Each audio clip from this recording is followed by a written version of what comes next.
ఇది రెండో పెళ్లి. కానీ ఇది జరగాలంటే నాకు కొన్ని కండిషన్స్ ఉన్నాయి. పాయింట్ నెంబర్ 1, మనిద్దరి మధ్య ఏ రకమైన సంసార బంధం ఉండదు.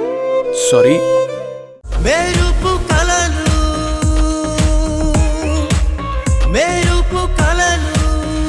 ఏమైంది సంగీతకి? ఇప్పుడు ఎలా ఉంది? తలకి పెద్ద దెబ్బ తగిలింది. చాలా రక్తం పోయింది. లోపల ట్రీట్మెంట్ జరుగుతుంది.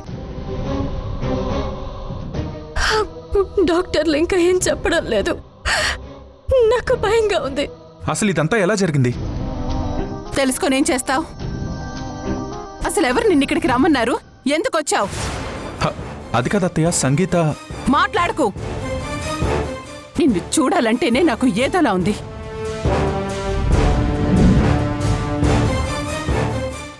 మేము ఏం పాపం చేశామో మాకు అర్థం కావడం లేదు. మా ప్రాణానికి మీరందరూ దాపరించారు. ఏ ఒక్కరికి బాధ్యత లేదు. నువ్వేమో దీని మెళ్ళో తాళి కట్టి బతికిన జీవోత్సవంలా చేస్తే ఆ చక్రిగాడు ప్రేమించారని నమ్మించి పెళ్లి చేసుకొని నానా రకాలుగా హింసించి దాని జీవితాన్ని నాశనం చేసిందే కాకుండా చివరికి ఈరోజు దాని తల పగలగొట్టి చావు బతుకుల మధ్య కొట్టుకునేలా చేశాడు.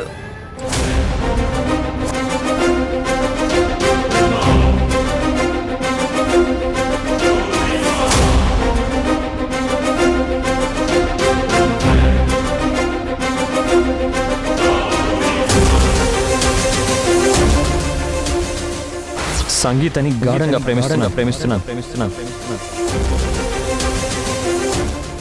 మా అమ్మాయి జాగ్రత్తగా చూసుకో.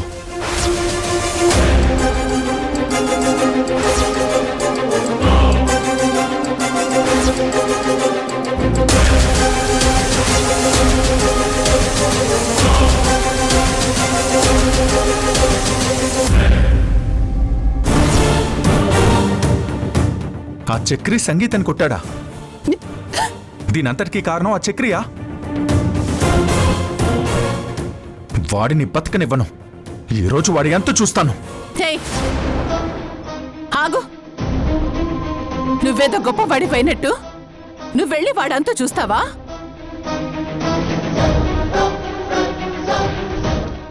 అసలు నీకు వాడికి పెద్ద తేడా ఏముంది?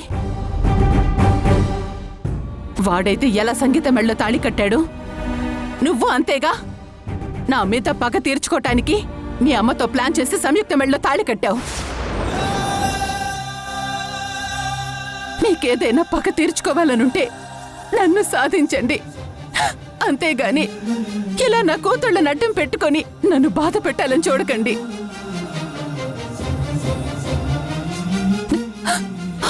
ఆయన పోయాక ముగ్గురు ఆడపిల్లలతో రోడ్డు మీదకొస్తే ప్రతి ఒక్కరి కళ్ళు మా మీదే.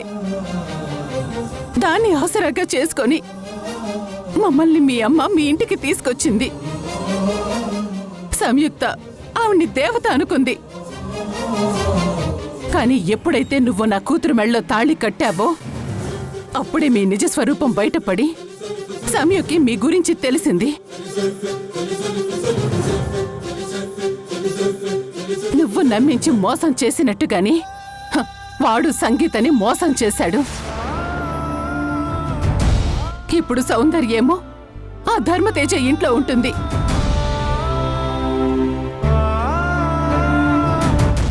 ఆ దేవుడు ఎందుకు మా మీద జాలి లేకుండా ప్రవర్తిస్తున్నాడో తెలియడం లేదు. దేవుడు కాదు, మీరే మమ్మల్ని నాశనం చేయాలని చూస్తున్నారు.